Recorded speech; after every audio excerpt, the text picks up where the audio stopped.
এই দেখ বেটি, আমি তোর জন্য নতুন খেলনা নিয়ে এসেছি, এটা চালা। যা তুই এটা নিয়ে খেল, আমি আসছি। আরে এত সুন্দর গাড়ি আমি তো এই প্রথম দেখলাম, আমাকে একটু চালাতে দাও না। দেখো মা, আমার গাড়ি যাচ্ছে। এই এখানে কি করছিস? যা ভাগ এখান থেকে। আরে ম্যাডাম, আমি এত সুন্দর গাড়ি কখনো দেখিনি, আমার একটু চালাতে মন যাচ্ছে। তো যা তোর বাবার থেকে কিনে নে। এই দেখ বেটা, আমি তোর জন্য স্কুটি নিয়ে এসেছি, তুই খেলতে চাস না? এটা দিয়ে খেল। আরে বাবা, এটা তো পুরাতন। আরে বেটা, নতুন কিনলে তো ওটা 2-3 দিন পরে পুরাতন হয়ে যাবে। পুরাতনটা সস্তা দামে পেয়েছি, তাই এটা নিয়ে এসেছি। আরে দুর্গেশ, তুমি ঘরের খেয়াল রেখো, আমি সবজি নিয়ে আসছি। আরে বেটা, তুই জমিতে কেন স্কুটি নিয়ে এসেছিস?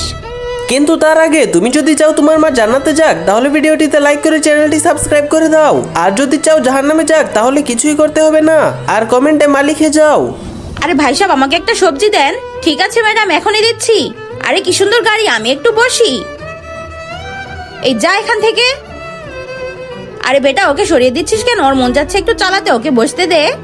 আরে আমি ওর ছেলেকে আমার মেয়ের খেলনা দিলাম না, তাও ওর স্কুটি ওকে খেলতে দিয়ে দিল। এই নেন ম্যাডাম, এটা একটু খারাপ, এটার টাকা দিতে হবে না।